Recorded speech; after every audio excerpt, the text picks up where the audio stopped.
നോക്കാം. നിങ്ങളൊക്കെ ശ്രദ്ധിച്ചോണേ, ഇനി പ്രധാനപ്പെട്ട കാര്യം പറഞ്ഞ് അവസാനിപ്പിക്കാൻ പോവാം. എന്തുകൊണ്ടാണ് ഇപ്പൊ സംഭവിച്ച അമ്മയെ കൊന്നത്? 6ാമത്തെ ആളെ കൊന്നു. ഈ പറയുന്ന താമരശ്ശേരി കൊന്നു, കോഴിക്കോട്, കായംകുളത്ത്, കൂത്താട്ടുകുളം, തൃശ്ശൂര്, ചങ്ങനാശ്ശേരി, ഇടുക്കി, രാമക്കൽമേട്, ഈ പറയുന്ന വഴിക്കടവ്, ഇങ്ങനെയുള്ള ഓരോ സ്ഥലങ്ങളിലുള്ള ഈ ദുരന്തങ്ങളെല്ലാം സംഭവിച്ച കാരണം എന്താ? ഈ പറയുന്ന MDMA ആഫ്റ്റർ എഫക്ട് അതിന്റെ ബിഗിനിങ് ടു എൻഡ് വരെയാണ്. Beginning to end within 5 years. അതിന്റെ 5 yearsന്റെ യൂസ് ചെയ്യുന്ന ആളുകളുടെ സ്വഭാവങ്ങളാണ് ഇപ്പൊ കണ്ടുകൊണ്ടിരിക്കുന്നത്. സ്വഭാവം എന്താ? 5 വർഷം കൊണ്ട് ഏകദേശം ചിത്തഭ്രമം എന്ന ഒരു പ്രോസസ്സിംഗിലേക്ക് വരും. What is meaning of ചിത്തഭ്രമം?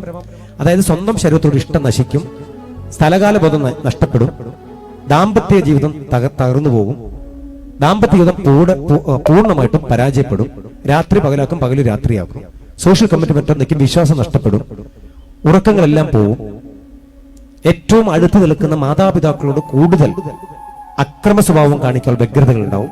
നിങ്ങൾ കാരണമാണ് ഞാൻ ഇങ്ങനെ, നിങ്ങളാണ് എന്നെ നിലയിൽ എത്തിച്ചത്, ഞാൻ മരിക്കാതെ ഇങ്ങനെ ആയിട്ടുണ്ട്, നിങ്ങൾ എന്നെ പഠിപ്പിക്കാത്തതുകൊണ്ടാണ്, നിങ്ങൾ എനിക്ക് ചെയ്തു തരാത്തതുകൊണ്ടാണ്, നിങ്ങൾ എന്നെ ഇങ്ങനെ ആക്കിയത്, നീ നീ നീ ഈ വാക്കിലേക്ക് മാതാപിതാക്കൾ എത്തും. കടുത്ത വാക്കുകൾ ഉപയോഗിക്കും, തെറി വാക്കുകൾ വല്ലാതെ ഇവർ ഉപയോഗിക്കും. പെട്ടെന്ന് ഇവരുടെ സ്വഭാവം വ്യതിചലിക്കും. അങ്ങനെ എവിടെയെങ്കിലും അയൽവക്കത്തെ സ്വന്തത്തിലൊക്കെ ഉണ്ടെങ്കിൽ പ്രത്യേകം ശ്രദ്ധിക്കണം.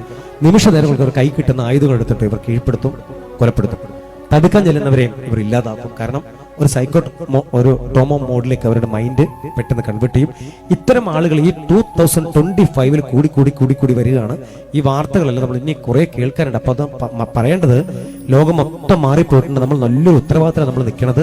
നമ്മുടെ നാട്ടിൽ ഇത്തരത്തിൽ ഏതെങ്കിലും ഒരു കുട്ടി ഉണ്ടെന്ന് അറിഞ്ഞാൽ അതിന് ട്രീറ്റ്മെന്റ് കൊടുക്കാൻ നമ്മളെല്ലാം മുന്നിട്ടിറങ്ങണം. അതിനകത്ത് മതപരമായിട്ടോ രാഷ്ട്രീയപരമായിട്ടോ ഒന്നും നമ്മൾ നോക്കാതെ വളരെ പെട്ടെന്ന് തന്നെ നമ്മൾ ആക്ട് ചെയ്തില്ലെങ്കിൽ അവനിൽ നിന്ന് 5 പേരിലേക്ക് സ്പ്രെഡ് ചെയ്യും.